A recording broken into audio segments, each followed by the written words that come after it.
So hi all the J aspirants. और हमें उम्मीद है कि आप लोग सब मतलब एकदम बढ़िया से होंगे, खुश होंगे और प्रिपरेशन पढ़ाई सब पूरा एकदम बवाल चल रही होगी। तो बेटा, जो लास्ट क्लास जो था, हमने आपको काइनेमेटिक्स का जो था कि फंडामेंटल्स आपको समझाया था, वो बेसिक टर्मिनोलॉजीज बताए थे, बेसिक फार्मूलाज कुछ थे जो हमने बताए थे आप लोगों को। तो हम थोड़ा आपको याद दिला देते हैं क्योंकि आप शायद मतलब उसे भूल गए होंगे उसे। तो चलिए थोड़ा आपको याद दिला देते हैं हमने क्या पढ़ाया था। मतलब जहां पे हमने एंड किए थे, आपको 6 मतलब बहुत इम्पोर्टेंट फार्मूला हमने दिए थे और बोले थे कि वहां से भी फार्मूला डिराइव हो सकते हैं जो कि आपको प्रॉब्लम्स में आपको यूज होगा, क्योंकि जेईई और नीट से प्रॉब्लम से डील करते हैं बेटा, थ्योरी से नहीं। ओके, चलिए बेटा आपको फिर से हम लिख के बता देते हैं। तो बेटा जो पहला फार्मूला आपको हमने दिया था वो दिया था आपको हमने इंस्टेंटेनियस वेलोसिटी का, जो था dx अपॉन dt। आपको हमने अच्छी तरह से समझाया था कि ये dx क्या होता है। ये होता है स्मॉल चेंज इन पोजीशन और वेरी स्मॉल चेंज और वेरी स्मॉल डिस्प्लेसमेंट।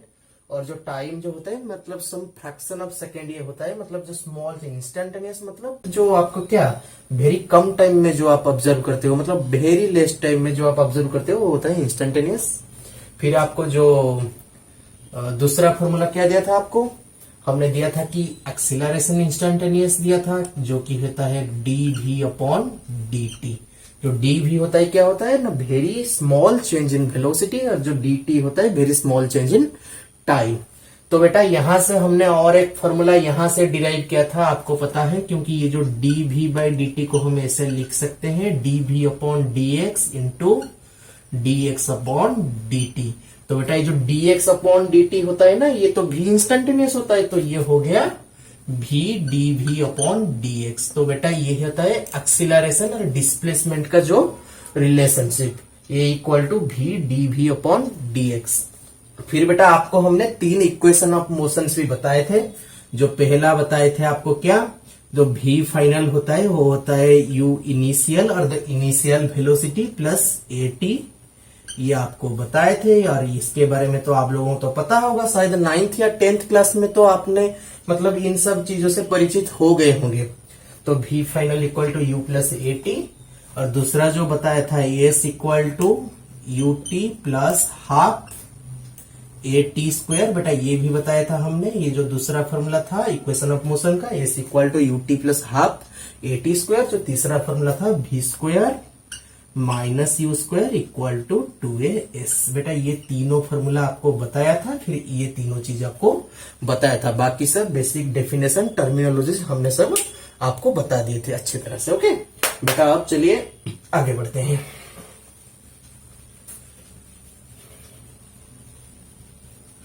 तो बेटा आज का जो लेसन हम शुरू करेंगे, चलिए पहले हम समझते ही क्या, जो हमने तो अब क्या मतलब इंस्टेंटेनियस वेलोसिटी के बारे में समझ लिया, इंस्टेंटेनियस एक्सीलरेशन के बारे में समझ लिया। अब हम समझेंगे कि एवरेज वेलोसिटी क्या होता है। चलिए हमने जो नेक्स्ट टर्मिनोलॉजी जो आता है वो होता है एवरेज वेलोसिटी। ओके बेटा, एवरेज वेलोसिटी, और इसे मतलब इस तरह से रिप्रेजेंट किया जाता है, आइदर भी एवीजी ऐसे लिखा जाता है, या फिर ये भी मीन। जो एवरेज होता है वो भी मीन होता है, उसे मीन भी बोला जाता है ओके इंग्लिश में। चलिए बेटा भी एवरेज समझते हैं। तो भी एवरेज जो होती है उसका फॉर्मूला होता है total displacement upon total time taken. मतलब फॉर्मूला को पहले लिख लेते हैं, टोटल डिस्प्लेसमेंट, जो भी आपको इंस्टेंटेनियस वेलोसिटी बताया था हमने कि the small change in velocity upon the small change in time. लेकिन जो एवरेज वेलोसिटी होता है the total displacement upon total time, the total displacement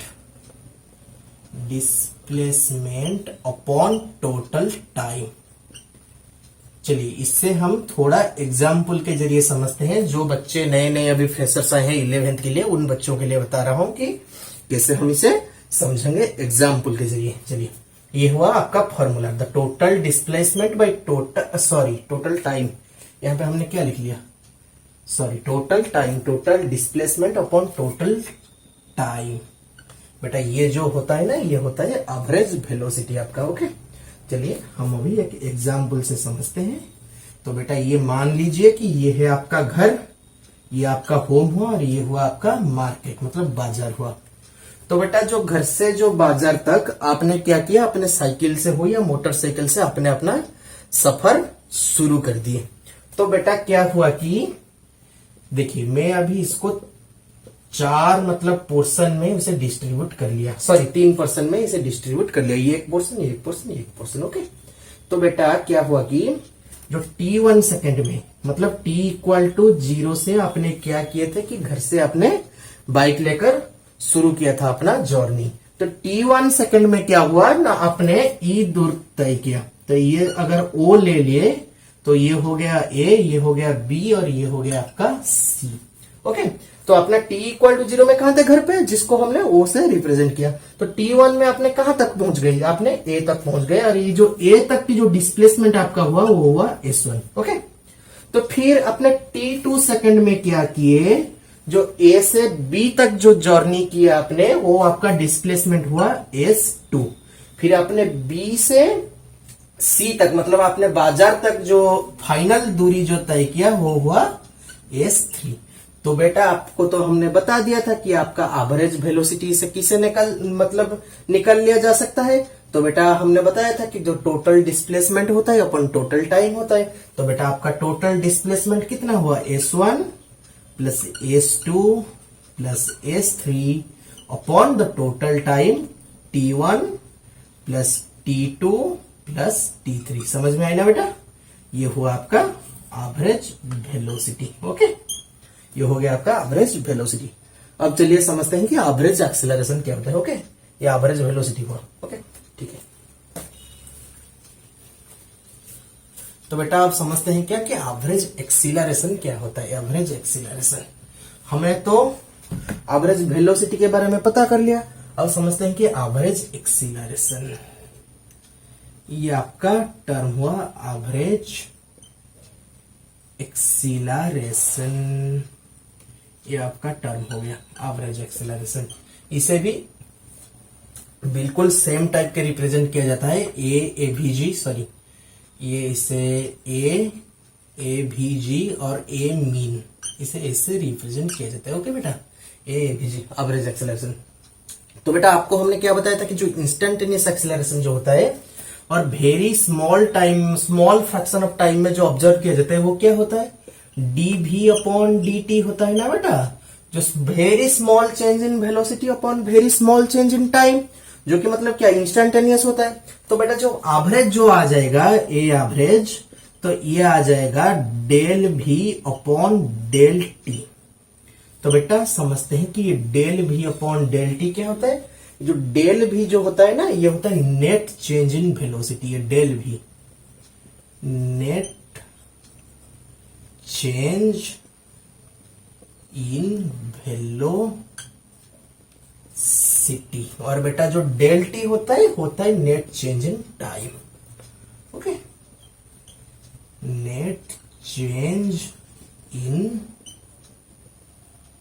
time. Okay बेटा, ये हो गया एवरेज एक्सेलरेशन, हो गया del v upon del t, that is equal to v final minus v initial upon total time taken. ये हो गया आपका एवरेज एक्सेलरेशन का फार्मूला। ओके बेटा, ये इसे हमेशा याद रखना। जो एवरेज वेलोसिटी जो होता है total displacement upon total time होता है, और जो एवरेज एक्सेलरेशन जो होता है वो होता है net change in velocity upon net change in time, और the velocity final minus velocity initial divided by the total time taken. Okay, चलिए इसके ऊपर 2-4 एग्जाम्पल करते हैं। ओके, चलिए एक बढ़िया सा क्वेश्चन, मतलब छोटा छोटा क्वेश्चन करते हैं। एग्जाम्पल जो एग्जाम्पल है उसके बारे में ओरिएंटेड होने की कोई जरूरत नहीं, तो खास करके जो फ्रेशर 11th हो। ओके बेटा, जो मतलब जो एग्जाम्पल हम यहाँ पे मतलब हम क्लास में करेंगे उसको आप बस अच्छी तरह से देखते जाओ और फिर घर में जाकर प्रैक्टिस करो उसको, क्योंकि आप जितना प्रैक्टिस करोगे आपका हाथ उतना स्पीड हो जाएगा एग्जाम में। ओके, क्योंकि एग्जाम में स्ट्रैटेजी आपको बताया था कि टाइम मैनेजमेंट बहुत बड़ी चीज होती है। तो बेटा अब चलिए एक छोटा सा एग्जाम्पल करते हैं। मान लीजिए कि देखिए क्वेश्चन ये आपको दी गई है। देखिए बेटा ये हुआ है कि सर्कुलर पाथ। ओके, ये हुआ एक सर्कुलर पाथ आपका। तो कंप्लीट सर्कल तो नहीं बन सकती है व्हाइट बोर्ड में, फिर वह आप मान लीजिए कि एक सर्कुलर पाथ हुआ। तो बेटा हो आपको दिया गया है the particle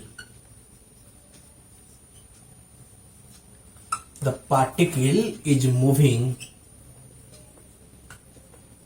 with a constant speed v, with a constant speed v। Okay बेटा ये जो दी गए है, ये जो पार्टिकल जो है सर्कुलर पाथ में, ये कांस्टेंट स्पीड v से ये घूम रहा है इसके पेरीमीटर के ऊपर। ओके तो वो पूछ रहा है कि find the average acceleration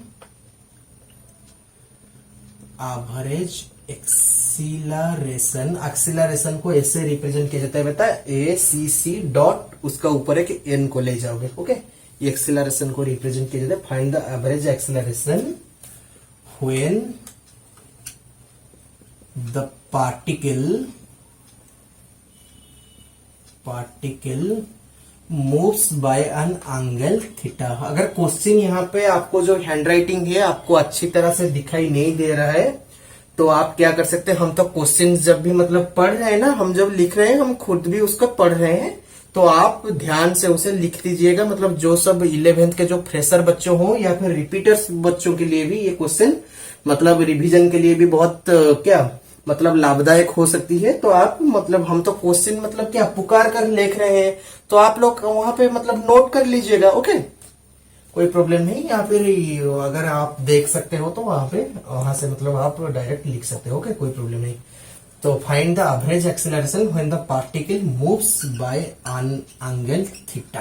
okay बेटा ये हो गया आपका क्वेश्चन। ये देखिए वो दिया गया है कि the particle is moving with a constant speed v along the circular path. Okay ये जो पेरीमीटर के ऊपर घूम रहा है, और वो पूछ रहा है कि find the average acceleration when the particle moves bye an angle theta. चलिए बेटा इसे सॉल्व करते हैं। ओके ये क्वेश्चन तो आपने मतलब लिख लिया होगा, ठीक है। अभी हम इसको मिटा देते हैं। ओके तो हमने क्वेश्चन को पूरा याद रख लिया है, कोई प्रॉब्लम नहीं।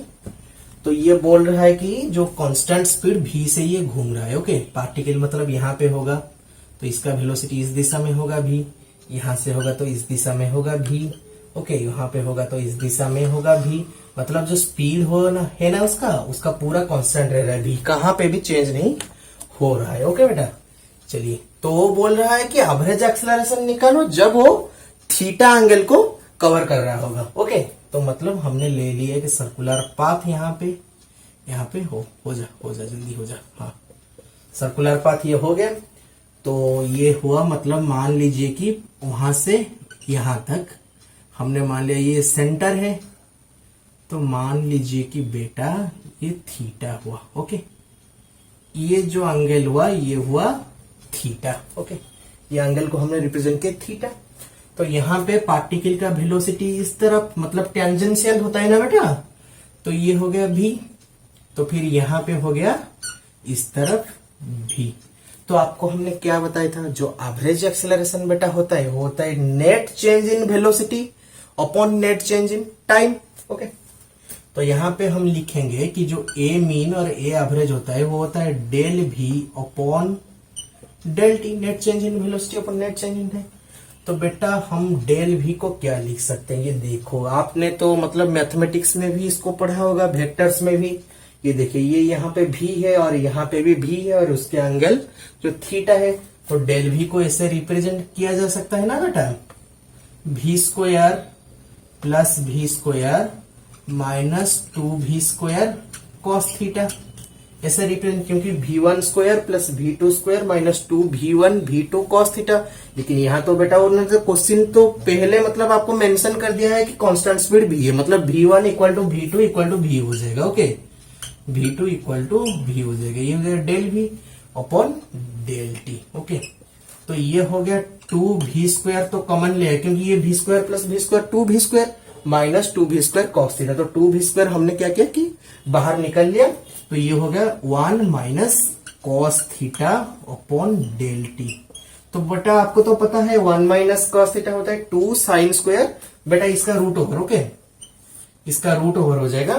तो आप लोगों को तो पता है कि जो 1 माइनस कॉस थीटा जो होता है उसका वैल्यू होता है कितना, 1 माइनस कॉस थीटा, उसका वैल्यू होता है 2 sine square theta by 2। Okay, तो ये हो गया 2 v² into 2 sine square theta by 2। तो ये हो गया root over of 4v² sine square theta by 2 upon del t. Okay, तो बेटा ये तो आ जाएगा 2v sine theta by 2 upon del t. तो बेटा अब हमारा जो पहला मतलब हमारा जो आखिरी मिशन रहा हो रहा कि डेल टी को फाइंड आउट करना है। तो बेटा वो क्या बोला है क्वेश्चन में, क्योंकि जो पूरा सर्कल को रिवॉल्व करता है वो कांस्टेंट स्पीड v से। मतलब देखो ये पूरा सर्कल कितना एंगल का होता है, ये जो सेंट्रल एंगल 2 पाई होता है ना। तो बेटा ये 2 पाई एंगल को कवर करने के लिए उसको टाइम पीरियड आप लोगों को तो पता है, क्योंकि जो सर्कल की ये पार्टिकल ऐसे घूम रहा है मतलब इसका पेरीमीटर को कवर कर रहा है। तो पेरीमीटर का लेंथ कितना होता है, 2 पाई r होता है। अगर इसका रेडियस ले लिया जाए r, आपको क्वेश्चन में गिवन होगा। ओके, r का वैल्यू भी गिवन होगा, थीटा का वैल्यू भी गिवन होगा, हम सिर्फ एग्जाम्पल दिखा रहे हैं। तो इसका मतलब रेडियस ले लिए कि r, तो इसका पेरीमीटर का लेंथ कितना हो जाएगा 2 पाई r। तो बेटा टाइम पीरियड कितना हो जाएगा 2 पाई r बाई v। तो बेटा ये 2 पाई एंगल को रिवॉल्व करने के लिए ये total 2 pi r by v time लेता है। अच्छे से समझिए, मतलब ये 2 पाई एंगल टोटल, ये सर्कल का टोटल सेंट्रल एंगल जो होता है 2 पाई r का होता है ना, 2 पाई एंगल का होता है ना जो 360 डिग्री। तो 360 डिग्री को पूरा रिवॉल्व करने के लिए इसने 2 पाई r बाई v जो होता है इसका टाइम पीरियड, इतना टाइम लिया। तो बेटा 2 पाई कैंसिल हो गया ना, तो 1 एंगल को कवर करने के लिए वो लिया r बाई v। तो बेटा थीटा को कितना लेगा, तो r by v into theta हो जाएगा ना बेटा। ये देखिए यहाँ पर, मतलब आपका 2 पाई एंगल मतलब 2 पाई रेडियन यहाँ, हाँ 2 पाई एंगल को कवर करने के लिए पूरा लिया 2 पाई r बाई v, पूरा जो आपका टाइम पीरियड है। अच्छे से समझिएगा। ओके, तो 1 रेडियन को कवर करने के लिए कितना लेगा, ये r बाई v तो लेगा ना। तो बेटा तो थीटा रेडियन को कवर करने के लिए कितना लेगा, ये r by v into theta. तो बेटा ये डेल टी, ये तो हो जाएगा डेल टी ना, क्योंकि टोटल टाइम क्या ये यहां से यहां तक जाने के लिए जो टाइम लगा होगा वहां से आपका एवरेज एक्सेलरेशन होने पूछा है। ओके, तो थीटा को कवर करने के लिए r by v into theta. तो इसमें पुट कर दीजिए, ये हो गया 2v sine theta by 2 upon ये हो जाएगा r by v into theta. Okay, हम थोड़ा सा मिटा रहे हैं यहाँ पर r by v into theta. तो उसका पूरा आंसर आ गया 2, मतलब ये जो v है ये v ऊपर चला जाएगा, ये हो गया 2v sine theta by 2 divided upon r by v into theta, v ऊपर चला जाएगा। तो ये हो जाएगा 2v² sign theta by 2 upon r theta. ये हो गया आपका एवरेज एक्सेलरेशन। ओके बेटा, ये क्वेश्चन में कुछ भी आपका दिक्कत होगा मतलब अच्छे से एनालिसिस कीजिए क्वेश्चन को। ओके, अब प्रैक्टिस कीजिए, और कुछ भी आपका दिक्कत हुआ तो सीधा आपका कमेंट सेक्शन में बताइए कि ये क्वेश्चन समझ में नहीं है यार, तो फिर हम अगला क्लास में भी हम आपको अच्छे तरह से समझाएंगे। ओके, क्योंकि जो एवरेज एक्सेलरेशन आपका होता है सिर्फ एक ही फॉर्मूला होता है। ओके, जो del V upon del T मतलब net change in velocity upon net change in time होता है। तो नेट चेंज इन वेलोसिटी क्या मतलब, वो तो मतलब आपको क्वेश्चन में तो मेंशन ही कर लिया पहले, आपको मतलब ज्यादा मेहनत यहाँ करना नहीं है। क्वेश्चन में मेंशन कर लिया कि टोटल ये जो कांस्टेंट स्पीड v से ही ये रोटेट कर रहा है इसके मतलब पेरीमीटर के ऊपर। तो डेल वी तो ये रिप्रेजेंट कर सकते हो v1 square plus v2 square minus 2 v1 v2 cos theta होता है। तो v1 v2 तो v है ना, तो v square plus v square minus 2v square cos theta का रूट ओवर। तो ये बेटा आपको सिंप्लीफाई कर दिया, तो ये आ गया आपका 2v sine theta by 2 by del t. फिर डेल टी को आप कैसे समझेंगे, देखिए तो आपको बताया ना पूरा जो सर्कल का सेंट्रल एंगल कितना होता है, पूरा सेंट्रल एंगल आपको होता है 2 पाई रेडियन होता है ना, 360 डिग्री जो 360 डिग्री होता है, ये पूरा का पूरा होता है बेटा 360 डिग्री। तो बेटा ये 360 डिग्री घूमने के लिए, पूरा 360 डिग्री घूमने के लिए कितना टाइम लिया, तो एक टाइम पीरियड तो लेगा ना जो कि होता है 2 पाई r बाई v, क्योंकि इसका पेरीमीटर के ऊपर ये रिवॉल्व कर रहा है तो पेरीमीटर का लेंथ होता है 2 पाई r। तो आपको पता है कि टाइम होता है डिस्टेंस अपॉन वेलोसिटी, तो डिस्टेंस हो गया 2 पाई r डिवाइडेड बाई वेलोसिटी, मतलब कांस्टेंट वेलोसिटी v से तो रोटेट कर रहा है ना बेटा, तो टाइम पीरियड हो गया 2 पाई r बाई v।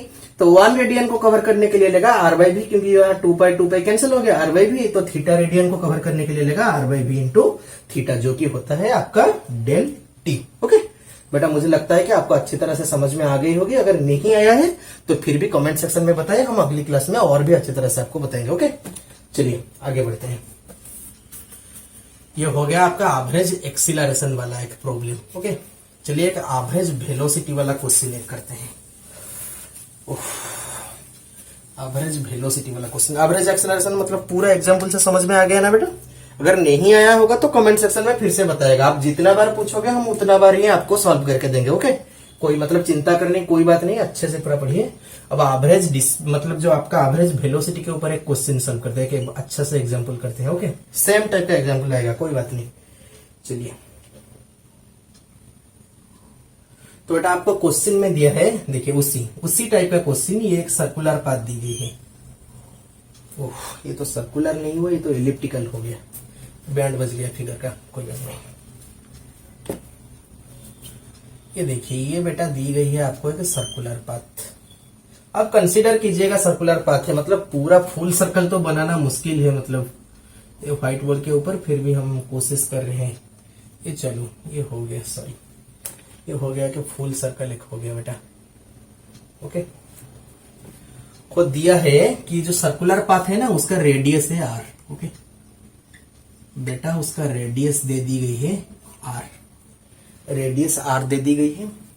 तो क्वेश्चन में पूछा है कि the particle starts from here, ये हुआ का सेंटर हुआ, starts from here and reaches eight here, ये हो गया बी पॉइंट, और इसके अंदर जो एंगल है थीटा, ये क्वेश्चन में दी गई है। ओके, तो दिया है कि जो रेडियस है, ये जो सर्कुलर पाथ की जो रेडियस है वो होता है आर, और ये है उसका सेंटर। ओके, और जो पार्टिकल था वो आपका ए से शुरू हुआ और बी तक जा पहुंचा, और ए और बी के जो एंगल है वो है थीटा। तो बेटा वो दिया है कि टोटल सर्कल को रिवॉल्व करने के लिए जो पार्टिकल का टाइम पीरियड है वो टी है। आपको क्वेश्चन में दे दी गई टाइम पीरियड ही टी है। ओके, टाइम पीरियड ही टी है to revolve the complete circle, to revolve the complete circle, मतलब बेटा कंप्लीट सर्कुलर पाथ को, इसका पेरीमीटर एलम को रिवॉल्व करने के लिए जो टोटल टाइम पीरियड है वो टी है, वो आपको दे दी गई। Revolve the complete circle. तो क्वेश्चन में पूछा है find the average velocity when the particle moves from A to B. Question आपका क्या पूछा है? Find the average velocity, V average, when the particle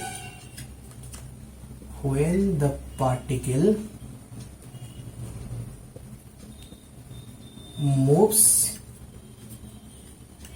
from A to B।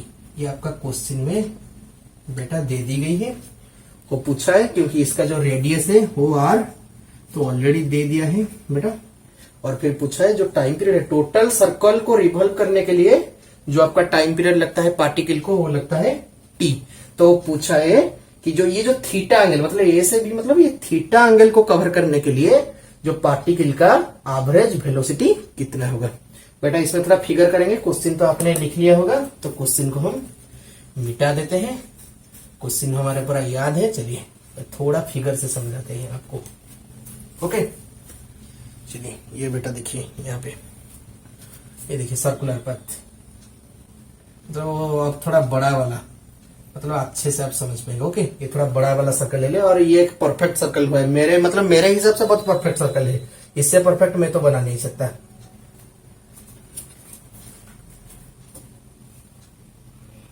एक minute बेटा, ये थोड़ा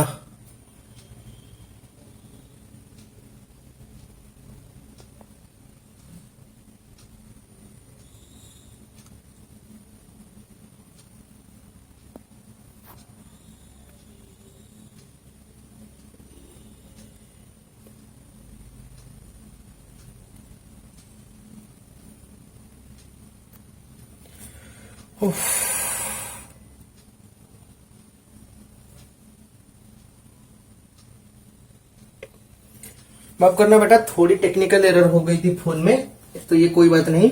ये देखिए, ये आपका पूरा मतलब ये सर्कल, मतलब इससे बढ़िया सर्कल मैं यार बना नहीं सकता, ये मेरे हिसाब से बहुत ही परफेक्ट सर्कल है। ओके, तो बेटा ये है आपका ए पॉइंट, ये क्वेश्चन के अनुसार मैं जो क्वेश्चन दिया गया है उसको ही रिप्रेजेंट कर रहा हूँ। ये थोड़ा नीचे चला गया, चलो कोई बात नहीं, ए पॉइंट। और ये जो है आपका बेटा ये है आपका बी पॉइंट, और ये जो एंगल है इसका अंदर ये हुआ बेटा आपका थीटा। ओके, ये एंगल हुआ थीटा। तो उन्होंने क्या दी रखी है क्वेश्चन में? क्वेश्चन में बेटा दी रखी है कि जो टाइम पीरियड है टी, मतलब पार्टिकल को पूरा ये सर्कल को मतलब राउंड मारने में लगता है कितना? टी लगता है। ओके, तो बेटा देखो आपको हमने क्या बताया था कि जो एवरेज वेलोसिटी होता है वो total displacement upon total time होता है। तो बेटा आप देखिए, मतलब जो डिस्प्लेसमेंट ए से बी तक ये वाला है ना बेटा, ये जो पाथ होगा ही इसका डिस्प्लेसमेंट होगा। तो डिस्प्लेसमेंट बाई ये थीटा डिस्टेंस को कवर करने के लिए जितना टाइम लगा होगा आपको, तो यहां से ड्रा कर लीजिए। ये देखिए, इसको बाइसेक्ट कीजिए, ये थीटा बाई 2 हो गया, ये हो जाएगा थीटा बाई 2। तो बेटा ये हो गया आर, और ये भी है आर, क्योंकि ये तो सेंटर है, ये तो रेडियस है। तो बेटा इसका वैल्यू कितना हो गया? ये हो गया आर साइन थीटा बाई 2, और ये भी हो गया R sine theta by 2, sine theta by 2, क्योंकि ये हो जाएगा आर कॉस थीटा बाई, इसका वैल्यू हो जाएगा आर कॉस थीटा बाई 2, ये हुआ आर साइन थीटा बाई 2, और इस एंगल से देखा तो ये हुआ आर साइन थीटा बाई 2। तो इसका टोटल डिस्प्लेसमेंट कितना हुआ? तो वी एवरेज निकालने के लिए हमको क्या चाहिए? S net total displacement divided by total time. Okay बेटा, तो एस नेट आपका कितना आया? 2r साइन थीटा बाई 2, और टी नेट कितना आएगा? मतलब ये जो थीटा एंगल को कवर करने के लिए जितना टी लगेगा इसे हम टी नेट से रिप्रेजेंट करते हैं। ओके, टी नेट मतलब ये जो एंगल को कवर करने के लिए जितना टाइम लगेगा आपको। तो बेटा बिल्कुल मतलब पहला क्वेश्चन की तरह। ओके, तो बेटा देखिए टाइम पीरियड टी, मतलब वहां से आपको भी दिया था इसलिए आपको 2πr/v लिखना पड़ रहा था, लेकिन यहाँ पे तो पूरा मतलब क्वेश्चन में तो आपके लिए काम और भी आसान कर दिया है ना बेटा। तो देखिए मतलब पूरा 2π एंगल को कवर करने के लिए लगता है कितना? एक टाइम पीरियड लगता है ना बेटा। 2π एंगल को कवर करने के लिए पूरा एक टाइम पीरियड, फिर 1 रेडियन को कवर करने के लिए t/2πr बेटा लगेगा ही ना। तो थीटा को कवर करने के लिए कितना लगेगा बेटा? ये हो जाएगा आपका t/2π इंटू थीटा, ये हो गया आपका टी नेट। मतलब बेटा पूरा ये सर्कल का सेंट्रल एंगल कितना होता है? 360 डिग्री का होता है ना पूरा, ये पूरा का सर्कल 360 डिग्री का होता है ना। तो 360 डिग्री को कवर करने के लिए कितना लग रहा था? पूरा टी, मतलब एक टाइम पीरियड लग रहा था, टी सेकंड लग रहा था। फिर 1 रेडियन को t/2π, थीटा को t/2π इंटू थीटा। बेटा यहाँ पे पुट कर लो 2r sign theta by 2 upon t/2π into theta. तो बेटा ये आंसर आ गया 4πr sign theta by 2 upon t into theta. बेटा ये आ गया आपका आंसर। इसका वैल्यू बेटा आप लोगों को दिया होगा। ओके, मतलब एग्जाम में हो आर का वैल्यू, थीटा का वैल्यू और जो टी का वैल्यू, मतलब बिल्कुल सब क्वेश्चन में ही पूरा गिवन होगा। मुझे लगता है आपको अच्छी तरह से समझ में आ गई होगी। ओके बेटा अच्छे से नोट कर लो।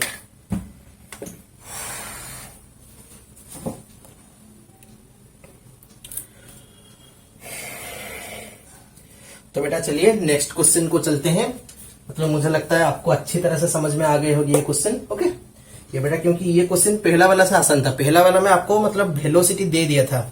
ओके, मतलब आपको टाइम पीरियड आपको निकालना था 2πr/v करके आपको टाइम पीरियड निकालना था, लेकिन यहाँ पे क्वेश्चन आपको आसान कर दिया है। मतलब टी टाइम पीरियड टी पहले से ही गिवन है, तो आपको सिर्फ यहाँ पे पुट करना है और डेल टी मतलब टी नेट निकालना है। टी नेट निकाल के यहाँ पे पुट कर दिए। ये क्वेश्चन का है कि सब क्वेश्चन हो सकता है, सब क्वेश्चन मतलब बीट 2, ये बीट 1 होगा। तो मतलब मान लीजिए कि वो मतलब क्वेश्चन में सिर्फ इतना लिख देगा कि जो थीटा जो है, थीटा का वैल्यू वेरी स्मॉल है, क्वेश्चन में इतना मेंशन कर लेगा। बेटा कोई बात नहीं, थीटा का जो वैल्यू है इतना, मतलब थीटा लेस देन ऐसे मेंशन करेगा।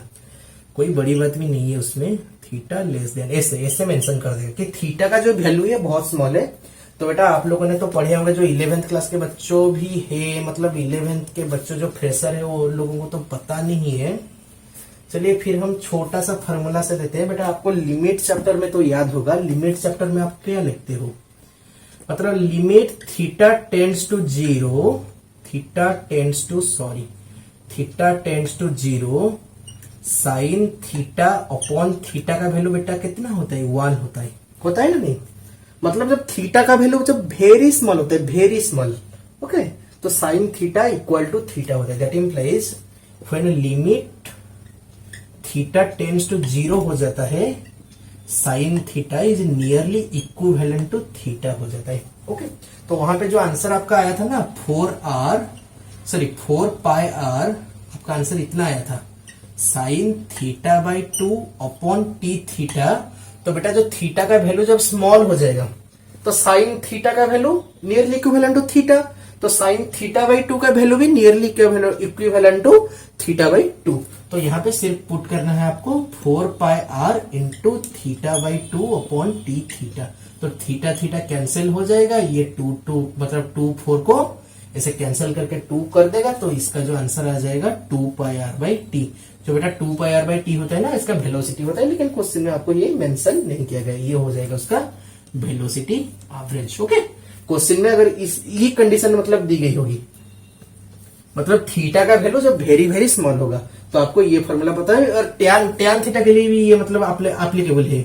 मतलब लिमिट थीटा जब टेंड्स टू 0 होता है, मतलब वेरी स्मॉल होता है, तो टैन थीटा अपॉन थीटा भी 1 होता है। मतलब लिमिट जब थीटा जब वेरी स्मॉल वैल्यू को बियर करता है, तो बेटा टैन थीटा भी नियरली इक्विवेलेंट टू थीटा आपका आ जाएगा। ओके बेटा, समझ में आए ना। बस वहां पे पुट के साइन थीटा बाई 2 के जगह में सिर्फ थीटा बाई 2 ही आपको लिखना है, और बाकी कुछ काम आपको करना नहीं है। क्वेश्चन पूरा डायरेक्ट वैल्यू भी दे दी गई होगी। ओके, एग्जाम में ये मतलब आपको अच्छी तरह से समझ में आ गई होगी। ओके, चलिए, मतलब मुझे लगता है ये एग्जाम्पल की वजह से आपको एवरेज वेलोसिटी और एवरेज एक्सेलरेशन के पूरा जो डाउट है आपको क्लियर हो गई होगी। और भी सारे क्वेश्चन करेंगे। ओके, और भी क्वेश्चन करेंगे। आज तो क्वेश्चन सेक्शन है फिलहाल। अभी आपको एक फंक्शन का एवरेज वैल्यू हम बताएंगे। एक मिनट बेटा, एक मिनट रुकिए। हाँ, सही चल रहा है, कोई बात नहीं। एक फंक्शन का एवरेज वैल्यू मतलब आपको बताएंगे एवरेज वैल्यू, क्योंकि इसका जो इस्तेमाल होता है ना, मतलब काइनामेटिक्स में हो या फिर अलग चैप्टर में भी हो सकता है, क्वेश्चन भी कभी कभी आ जाता है। Okay, average value of any function. Average value सिर्फ लिख लो, एवरेज वैल्यू कोई भी फंक्शन हो, टाइम का फंक्शन हो, एक्स का फंक्शन हो, कोई बात नहीं बेटा। एवरेज वैल्यू तो बेटा मान लो, ये देखो एक फॉर्मूला है, मतलब ये एक सिंपल सा फॉर्मूला है। आपको सिर्फ फॉर्मूला याद रखना होगा, फिर वो फॉर्मूला के साथ हम थोड़ा आपको मैथमेटिक्स के कुछ कंसेप्ट्स भी बताएंगे, क्योंकि आपको पता है कि physics is the king and mathematics is it's queen. तो मतलब आपको मैथमेटिक्स के बिना फिजिक्स आप नहीं पढ़ सकते हो। मतलब जो पहले अभी 11th के फ्रेशर हो उनको थोड़ा दिक्कत हुई, क्योंकि हम अभी जो ये जो एवरेज वैल्यू का नहीं है, एवरेज वैल्यू का जब हम निकालेंगे तो इसमें इंटीग्रेशन का हम मतलब यूज करेंगे। तो इंटीग्रेशन तो 11th फ्रेशर्स के लिए बहुत नया है ना, लेकिन फिर भी हम कोशिश करेंगे कि आपको मतलब सिंपल से सिंपल लैंग्वेज में आपको समझाने की, मतलब जैसे आपको क्वेश्चन हो जाए फिर आपको मतलब अच्छे तरह से समझना है तो आप हमें कमेंट सेक्शन में बता दिएगा। हम आपको चाहे तो मतलब क्या एक्स्ट्रा क्लास भी लगा सकते हैं आपका, मतलब पूरा इंटीग्रेशन को जो मैथमेटिक्स जो है, कोई बात नहीं। तो एवरेज वैल्यू में जो होगा आपका इंटीग्रेशन का थोड़ा यूज होगा, और जो इंटीग्रेशन और डिफरेंशिएशन ये जो चैप्टर में बहुत यूज होगा, काइनेमेटिक्स चैप्टर में खास करके, मतलब जो ग्राफ्स भी करेंगे वहां पे भी इंटीग्रेशन और डेरिवेटिव्स जो यूज होगा, कोई बात नहीं। तो एवरेज वैल्यू क्या बताए, तो बेटा ये फॉर्मूला है, सिर्फ फॉर्मूला, इसको आपको याद रखना है। ओके बेटा, आपको याद रखना है, क्वेश्चन करना है। तो मतलब जब एफ मतलब मान लीजिए कि F of x any function है, हाँ, एनी फंक्शन को रिप्रेजेंट किया जाता है एफ ऑफ एक्स। अगर F of X is a function of x होता है, मतलब मान लीजिए कि एफ ऑफ एक्स को ऐसे रिप्रेजेंट कर दिया गया कि A X square plus B X plus C. Okay, तो F of X is a function of X, then the average value of F of X कितना होता है बेटा, एफ ऑफ एक्स का एवरेज वैल्यू होता है integration of F of X dx upon integration of D X. बेटा ये आप याद रखिए, ये जो सिंबल है ये होता है इंटीग्रेशन का सिंबल। ये वाला एस मत समझिएगा इसे, ये इंटीग्रेशन का सिंबल होता है। मतलब एफ ऑफ एक्स अगर एक एक्स का एक फंक्शन है, मतलब मान लीजिए कोई भी फंक्शन, मतलब इसको X square B X plus C हो सकते हैं, या फिर Y equal to M X plus C, मतलब आप किसी भी तरह से रिप्रेजेंट कर सकते हो, लेकिन आपका एफ ऑफ एक्स एक मतलब क्या एक्स का एक फंक्शन होना चाहिए। तो एफ ऑफ एक्स का एवरेज वैल्यू आ जाता है integration of F of X dx upon integration of DX. Okay, तो बेटा अगर उस मतलब दूसरा फॉर्मूला है, अगर F of T is a function of time, मतलब मान लीजिए कि एफ ऑफ टी को आप रिप्रेजेंट कर सकते हैं कितना, A T square plus B T plus C. तो जो होता है एफ ऑफ टी का जो एवरेज वैल्यू हो जाएगा एफ ऑफ टी का एवरेज वैल्यू हो जाएगा integration of F of T D T upon integration of D T. Okay, जो अगर x का फंक्शन हुआ तो integration of F of X D x upon integration of D x, और F of T का function हुआ तो integration of F of T D T upon integration of D T. अब आप ये दोनों फॉर्मूला को अच्छी तरह से याद रखिए, क्योंकि इसके ऊपर हम अभी प्रॉब्लम्स करेंगे। उसके बाद आपको बेसिक मैथमेटिक्स से कुछ चीज हम आपको दिखाते हैं। बेटा ये हो ना, समझ में है ना? ये दो फॉर्मूला ऐसी बात को याद रखना है, किसी भी फंक्शन का एवरेज वैल्यू हो जाता है F of X D x upon integration of D x, या फिर integration of F of T D T upon integration of D T. Okay, कोई प्रॉब्लम नहीं। चलिए आपको थोड़ा इंटीग्रेशन के बारे में बताते हैं, कोई प्रॉब्लम नहीं। उसके बाद एवरेज वैल्यू से 2-4 क्वेश्चन हम सॉल्व कर लेंगे क्लास में। ओके, थोड़ा सा जनरल मैथमेटिक्स के बारे में बताते हैं, क्योंकि आपका फिजिक्स पढ़ना है तो मैथमेटिक्स तो अच्छा होना चाहिए, वरना नहीं होगा। ओके, जनरल मैथमेटिक्स को आपको जनरल मैथमेटिक्स तो बेटा इंटीग्रेशन का इसमें थोड़ा हम यूज आपको सिखा लेंगे। पहले डिफरेंशिएशन के सिखा लेते हैं, या फिर पहले चलिए इंटीग्रेशन का सिखा लेते हैं, क्योंकि इंटीग्रेशन को ही हम पहले इस्तेमाल करने जा रहे हैं। इंटीग्रेशन मतलब जो आपको एग्जाम में मतलब जिसके मतलब आपको हम बेसिक्स कुछ बताएंगे, क्योंकि इंटीग्रेशन तो आपका बहुत बड़ा कैलकुलस, बहुत बड़ा चैप्टर है बेटा। 12th क्लास का तो मतलब लगभग 70% क्वेश्चन, मतलब 12th क्लास का जो सिलेबस होता है 70% कैलकुलस ही होता है बेटा, समझ में आएगा? तो इंटीग्रेशन का बेसिक मतलब फिजिक्स में जिसका एप्लीकेशन होता है, हम इतना गहराई में भी नहीं जाएंगे। तो फिजिक्स में जितना एप्लीकेशन होता है, तो बेटा मान लीजिए कि कोई भी फंक्शन अगर F of X equal to X to the power N है। Okay, X to the power N, N कोई भी नेचुरल नंबर हो सकती है, तो integration of F of X D X हो जाएगा X to the power N plus 1 upon N plus 1 plus C. ये जो सी होता है ये कांस्टेंट ऑफ इंटीग्रेशन होता है। फिलहाल फिजिक्स में ये जो सी का इतना यूज नहीं होता है, लेकिन सी का यूज होगा अगर क्वेश्चन में कोई गिवन कंडीशन दिया होगा। मतलब 2019 जेईई मेन का जो अप्रैल सीट में क्वेश्चन आया था, मतलब बहुत सारे बच्चों ने क्या किया कि वहां पे सी को कंसीडर नहीं किया। फिजिक्स में आपको कराऊंगा, मतलब ये जो क्वेश्चन हम जब करेंगे ना क्लास में, आपको देखोगे सी का इतना इस्तेमाल नहीं होगा, क्योंकि क्वेश्चन, लेकिन एक एक क्वेश्चन में कंडीशन मतलब उसका क्वेश्चन में मेंशन होगा जहां पे आपको सी को कंसीडर करना पड़ेगा, वरना क्वेश्चन आपका आंसर गलत आ सकता है। ओके, ये F of X equal to X to the power N होगा, तो integration of F of X D X हो जाएगा X to the power N plus 1 plus N plus 1 by C. तो चलिए एग्जाम्पल थोड़े छोटे छोटे देख लेते हैं। तो आप बताइए, क्योंकि इंटीग्रेशन ऑफ डीएक्स बताइए। इंटीग्रेशन ऑफ डीएक्स मतलब डीएक्स क्या होता है, हम इसको ऐसे रिप्रेजेंट मतलब किया जा सकता है ना, इंटीग्रेशन ऑफ 1 इंटू डीएक्स। जो 1 जो होता है क्या होता है, integration of X to the power 0 into D X, X to the power 0, क्योंकि everything to the power 0 equal to 1 तो होता है ना, तो X to the power 0 D X. तो ये हो जाएगा X to the power 0 plus 1 divided upon 0 plus 1 plus C, ये हो गया। तो इंटीग्रेशन ऑफ डीएक्स का वैल्यू आपका बेटा कितना आया, एक्स प्लस सी। ये हुआ बेसिक आपका।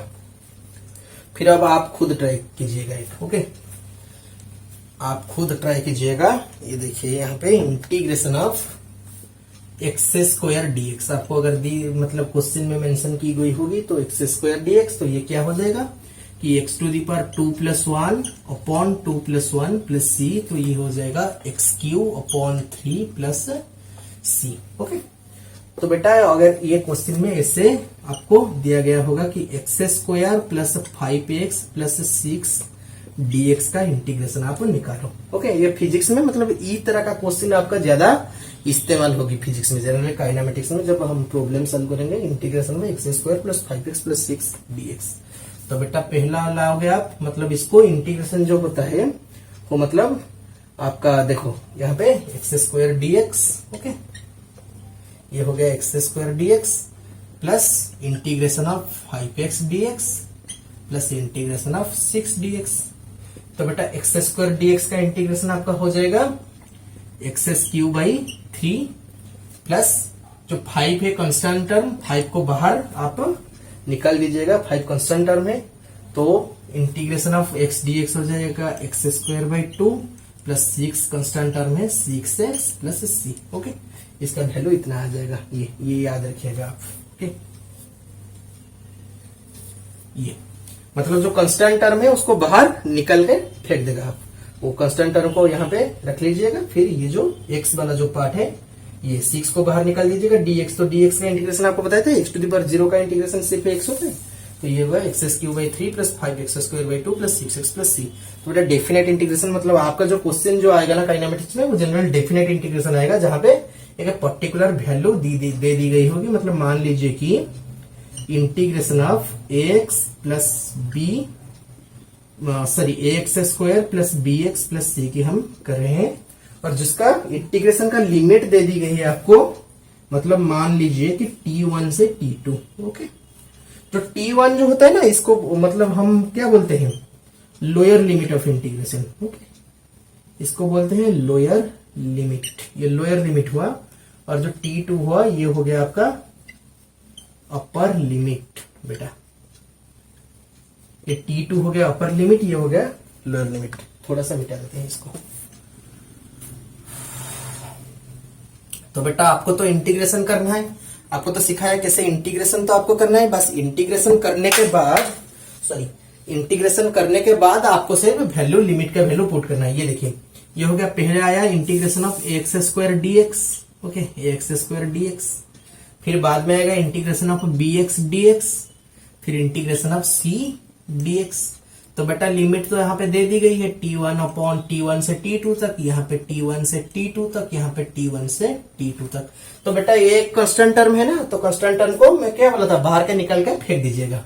तो ये हो गया a, ये हो गया x³ 3।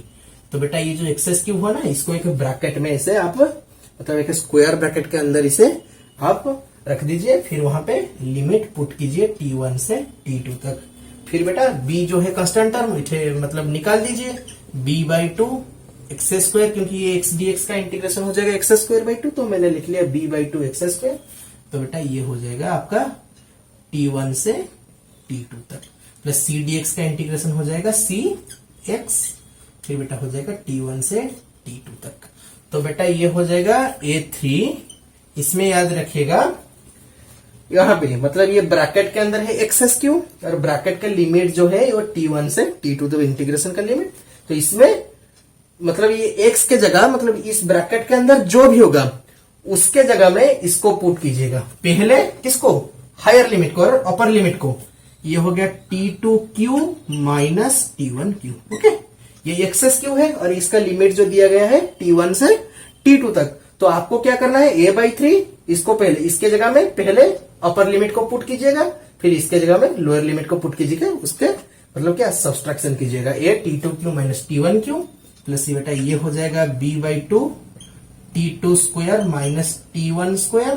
ओके, इसको आप अगर मतलब आप ऐसे यहाँ पे इस ब्रैकेट में भी आप रख सकते हो, कोई प्रॉब्लम नहीं। फिर हो जाएगा c t2 माइनस t1। बेटा ये आ जाएगी इस इंटीग्रेशन की वैल्यू। ये जो लिमिट वाला इंटीग्रेशन है आपका काइनेमेटिक्स चैप्टर में बहुत ही यूज होंगे बेटा, आप इसे अच्छी तरह से याद रखिए। अगर आपको समझ में नहीं आया तो आप भी कमेंट सेक्शन में बताइए। ओके, हम आपको अगली क्लास में भी अच्छी तरह से समझा देंगे।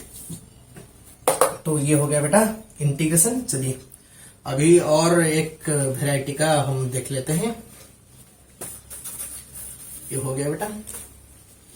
चलिए, तो बेटा आपने जब डिफरेंशिएट किए होगे तो ln x मतलब अगर f(x) होगा ln x मतलब ln x जो होता है और log का मतलब बेस का वैल्यू जब e होता है। ओके, e का वैल्यू कितना होता है, e का वैल्यू होता है 2.73। ओके, e जो होता है वो 2 से 3 के अंदर एक रियल नंबर होता है। 2.73 इसका अप्रोक्सीमेट वैल्यू है। ओके, log x मतलब इसे क्या है, नापेरियन लॉगरिथम उसे नाम दिया जाता है। नापेरियन हो जो नेचुरल लॉगरिथम होता है उसका बेस 10 होता है, log 10x इसे लिखा जाता है ऐसे। ये देखिए log बेस 10 ये x, ये नेचुरल लॉगरिथम होता है। ओके, मतलब ये log x हो या फिर ln x हो तो इसका डेरिवेटिव क्या होता है, f' होता है। सॉरी, जो डेरिवेटिव आप कैसे रिप्रेजेंट करते हो मतलब f' 1/x dx। ओके, तो इंटीग्रेशन ऑफ 1/x dx हो जाएगा ln x प्लस c। तो बेटा ये जो फॉर्मूला ना हम आपको सब्स्टिट्यूशन में बताएंगे, क्योंकि इंटीग्रेशन का कोई मतलब कुछ थोड़ा क्वेश्चन है जो जेई मेंस और एडवांस लेवल का, उसको हम सब्स्टिट्यूशन मेथड पे ही सॉल्व करेंगे। तो बेटा आज आपका मतलब फॉर्मूला कुछ बताए आपको, कुछ मैथमेटिकल फॉर्मूला फिर आपको दो क्वेश्चंस आपको हमने सॉल्व किए जो एवरेज डिस्प्लेसमेंट और एवरेज वेलोसिटी और एवरेज एक्सेलरेशन के ऊपर, फिर इंटीग्रेशन डेरिवेटिव का कुछ बेसिक्स फार्मूला आपको बताया। चलिए थोड़ा जो एवरेज वैल्यू के ऊपर दो चार क्वेश्चंस करते हैं, फिर आज का क्लास खत्म। अगली क्लास में इसके ऊपर और ज्यादा क्वेश्चंस करेंगे। ओके, चलिए हम आपको दिखाते हैं, थोड़ा एग्जाम्पल करके दिखाते हैं। ओके, एग्जाम्पल्स बेटा, मतलब ये क्वेश्चन में ऐसे दी गई है, the displacement of a body, question लिखो, the displacement of a body, displacement of a body varies with time, the displacement of a body varies with time according to the relationship, according to S equal to a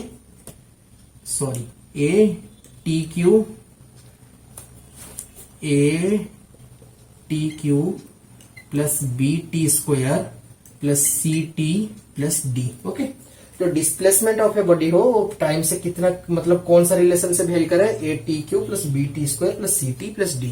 तो question में पूछा गया कि find the average displacement, find the, मतलब display मतलब ये function है, मतलब डिस्प्लेसमेंट मतलब एफ ऑफ टी, इसको आप भी रिप्रेजेंट कर सकते हो, कोई बात नहीं।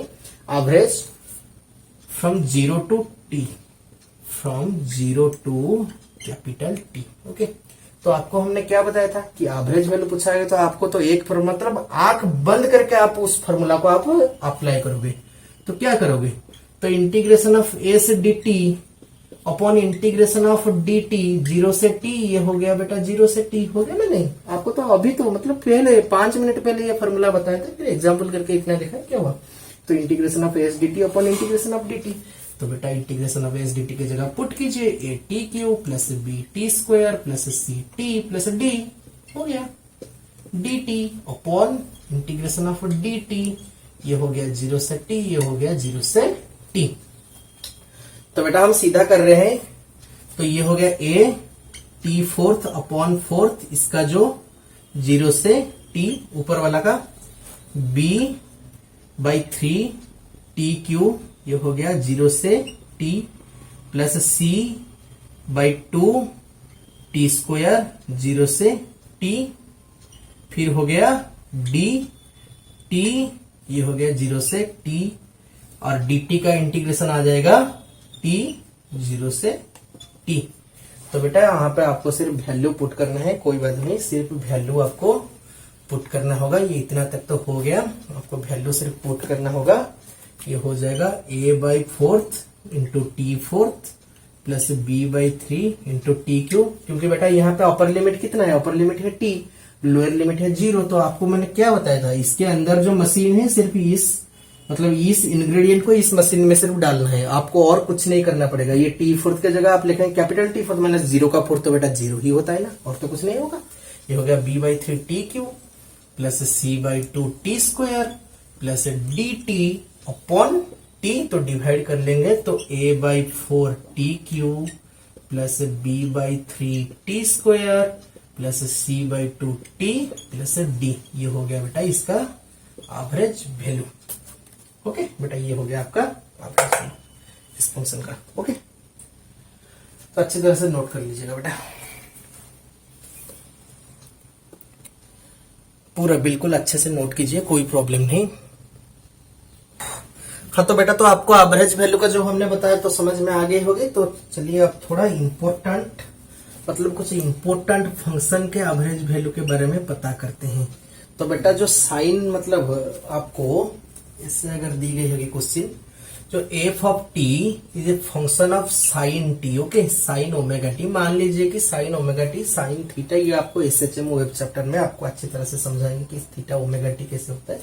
तो एफ ऑफ टी अगर साइन ओमेगा टी है, अगर कोई आपको पूछे कि एफ ऑफ टी का जो एवरेज वैल्यू क्या होता है, तो बेटा आप अगर बताइए मुझे, तो साइन थीटा का जो एवरेज वैल्यू और साइन ओमेगा टू का टी का एवरेज वैल्यू कितना होगा। तो बेटा एवरेज वैल्यू जो होता है, मीन वैल्यू जो होता है, वो भी हम ऐसे रिप्रेजेंट कर सकते हैं, जो होता है maximum value, max value plus minimum value upon 2। बेटा ये तो आ जाएगा ना मिडिल, जो मीन आएगा मतलब एवरेज वैल्यू। तो साइन का बेटा मिनिमम वैल्यू कितना है, मतलब मैक्सिमम वैल्यू है +1, फिर मिनिमम वैल्यू कितना है -1/2। तो बेटा साइन ओमेगा टी और साइन थीटा की जो एवरेज वैल्यू होता है 0 होता है पूरा कंप्लीट टाइम पीरियड 0 से t मतलब 0 से 2π तक। ओके, 0 से 2π तक साइन थीटा का जो होता है एवरेज वैल्यू हो जाता है 0। फिर बेटा कॉस थीटा के भी सेम होगा, कॉस थीटा और कॉस ओमेगा टी का जो एवरेज वैल्यू हो जाएगा वो भी 0 हो जाएगा 0 से लेकर 2π तक, क्योंकि कॉस 0 पे कितना वैल्यू आता है, कितना वैल्यू आता है बेटा, cos 0 पे 1 आता है ना। फिर cos 2π में कितना वैल्यू आता है, cos 2π में -1 आता है जो उसका मैक्सिमम वैल्यू है एक टाइम पीरियड में। तो 1 - 1/2 0 हो जाएगा। तो बेटा अगर ये साइन स्क्वायर ओमेगा टी दे दी गई होगी, साइन स्क्वायर ओमेगा टी और उसका एवरेज वैल्यू, क्योंकि बेटा देखिए साइन का फंक्शन तो जो रेंज होता है साइन का फंक्शन का -1 से 1 तक। ओके, साइन एक्स और साइन थीटा अगर दे दी जाएगी तो इसका जो रेंज होता है -1 से 1 तक। लेकिन बेटा ये तो साइन स्क्वायर मतलब स्क्वायर जो होता है कि पॉजिटिव वैल्यू होता है ना, मतलब कोई भी नेगेटिव नंबर का -x का स्क्वायर आप कर लो तो ये हो जाएगा ना प्लस स्क्वायर हो जाएगा ना +x²। तो बेटा स्क्वायर में तो नेगेटिव वैल्यू नहीं लिया जा सकता है, और साइन भी एक रियल वैल्यूड फंक्शन है, थोड़ी तो इमेजिनरी तो नहीं होगा ना बेटा। तो साइन स्क्वायर मतलब किसी भी पॉजिटिव नंबर का मैक्सिमम वैल्यू कितना, सॉरी मिनिमम वैल्यू कितना होता है किसी भी पॉजिटिव नंबर का, तो 0 होता है ना, क्योंकि 0 का स्क्वायर 0, तो इसके नीचे अगर तो कोई तो वैल्यू नहीं जा सकता है। तो पॉजिटिव तो साइन स्क्वायर थीटा का मिनिमम वैल्यू कितना आ जाएगा 0 प्लस मैक्सिमम वैल्यू, क्योंकि 1 के अंदर तो रहेगा ना बेटा, साइन का थीटा अगर 1 के अंदर रह रहा है तो साइन का स्क्वायर भी वो 1 का अंदर तो आएगा ना, 0 + 1/2। ओके, तो हो जाएगा 1/2। साइन स्क्वायर ओमेगा टी का जो है एवरेज वैल्यू हो जाएगा 1/2। फिर similarly cos square omega T का भी जो एवरेज वैल्यू हो जाएगा वो हो जाएगा 1/2। ओके, तो बेटा ये आप अच्छी तरह से याद रख लीजिएगा। तो मतलब एवरेज वैल्यू निकालने के लिए ये शॉर्ट ट्रिक है। ओके, तो बेटा आपको ग्राफ मतलब बहुत सारे टीचर्स लोग बोलते हैं कि आप लोग ग्राफ करो, मतलब 0 से 2π तक ये साइन का एक ग्राफ करो, ये ग्राफ का एरिया सेम होता है। वो लोग बताते हैं कि एरिया जैसे सेम होता है तो कैंसिल हो जाता है, लेकिन मेरे हिसाब से ग्राफ करके टाइम बिल्कुल मत वेस्ट कीजिएगा। आपके पास सबसे बढ़िया टूल है जो मैंने दिया है आपके, मैक्सिमम वैल्यू प्लस मिनिमम वैल्यू/2 0 से t तक। अब साइन स्क्वायर का तो किसी भी स्क्वायर वाला मतलब स्क्वायर वाला तो क्या पॉजिटिव होता है ना, तो बेटा पॉजिटिव का मिनिमम वैल्यू कितना होता है 0 ही होता है ना, और पॉजिटिव का साइन स्क्वायर को तो मैक्सिमम वैल्यू 1 ही हो जाएगा, क्योंकि साइन का वैल्यू 1 के अंदर रहता है तो उसका मतलब स्क्वायर का वैल्यू भी 1 के अंदर ही आएगा बेटा। तो 0 + 1/2 ये 1/2 ही हो गया बेटा, कोई प्रॉब्लम नहीं। तो ये है आपका मतलब बहुत इंपॉर्टेंट टूल, इसको याद रखिएगा कि जहां पे भी आपको एवरेज वैल्यू किसी भी ट्रिगोनोमेट्रिक फंक्शन के पूछा होगा तो इसका minimum value plus maximum value upon 2, आप ये फॉर्मूला से भी आप एवरेज वैल्यू निकाल सकते हो। तो बेटा आज का जो फॉर्मूला जो कंसेप्ट आपको दी गई आप अच्छी तरह से जाके उसे याद कीजिएगा, और जो प्रॉब्लम्स आपको जो 2 एग्जांपल्स मतलब हमने यहाँ पे कराए आपको पहले, आप उसे अच्छी तरह से समझेगा। उसी टाइप का क्वेश्चंस भी आप कोई भी बुक से कर सकते हो। हम एक सेशन मतलब लेंगे स्पेशल क्लास, वहां पे आपको बताएंगे कि किसी बुक से किसी स्ट्रेटेजी से आपको प्रॉब्लम्स करना चाहिए, क्योंकि एनसीईआरटी पहले, एनसीईआरटी के बाद कौन सा बुक आएगा हम आपको बताएंगे। प्रीवियस ईयर क्वेश्चंस भी बहुत इंपॉर्टेंट होती है। तो बेटा एग्जाम का जो पहला चीज हम आपको बताया कि नॉलेज कैसा स्ट्रेटेजी होता है, स्ट्रेटेजी का सबसे अहम पार्ट क्या होता है टाइम मैनेजमेंट। अगर टाइम मैनेजमेंट खुद नहीं कर पाए और एग्जाम में एक क्वेश्चन को करने के लिए 10 मिनट लिए तो आपका जो 2 साल के पूरा मेहनत में ही भट्टा लग जाएगा। ओके, तो बेटा टाइम मैनेजमेंट बड़ी चीज है, आप सारे फॉर्मूला को याद कीजिए। एक इंपॉर्टेंट टूल है फंक्शन का एवरेज वैल्यू, इंटीग्रेशन का जो मतलब जो बेसिक्स वैल्यू बताए इसको आप याद करके आइए। फिर जो अगला क्लास होगा वो अगला क्लास में इसके ऊपर ज्यादा प्रॉब्लम्स करेंगे, फिर उसके बाद रिलेटिव वेलोसिटी कंसेप्ट्स में हम जाएंगे। ओके, और प्रॉब्लम्स भी कराएंगे, फिर मतलब जो प्रीवियस ईयर क्वेश्चंस भी हम कराएंगे। वो चैप्टर पूरा खत्म होने के बाद प्रीवियस ईयर क्वेश्चंस कराएंगे। तो आपको जो समझ में नहीं आया चैप्टर के बीच, एक मिनट मतलब चैप्टर के बीच जो भी चीज आपको समझ में नहीं आया, थोड़ा मतलब ये टेक्निकल इश्यू की वजह से हम थोड़ा डिस्टर्ब हो रहे हैं, कोई बात नहीं, चैप्टर के मतलब अंदर अब जो आज पढ़ाया, अगर कोई भी चीज समझ में नहीं आया तो कमेंट सेक्शन दी गई है, उसका सही इस्तेमाल कीजिए। ओके, कमेंट सेक्शन में अच्छा अच्छा कमेंट्स दीजिए, आप बढ़िया कमेंट भी दे रहे हो। ओके, कोई बात नहीं, तो आपका जो प्रॉब्लम्स भी हो वो भी हमको बताओ, जो सजेशंस दो, क्योंकि viewers choice is the best. Okay, आप हमको मतलब हमें इंप्रूवमेंट करने के लिए और क्या क्या करना होगा आप भी ये बताओ। और अब तक आप हमारा चैनल को लाइक शेयर और सब्सक्राइब नहीं किए हो तो अब जल्दी कर दीजिए। और आपकी जो दोस्त है, जो जूनियर्स है, जो स्कूल के आपके बच्चे हैं, जो छोटे भाई बहन है, उनका अच्छे फ्यूचर के लिए इस चैनल को आप रिकमेंड कीजिए। तो बेटा आज की क्लास यहीं खत्म होती है, और जो कंसेप्ट आपको समझ में नहीं आएगी तो आप जरूर उसे कमेंट सेक्शन में बताइएगा। ओके, तो आज की क्लास यही खत्म करते हैं, फिर मिलते हैं नेक्स्ट क्लास में। जय हिंद। ओके।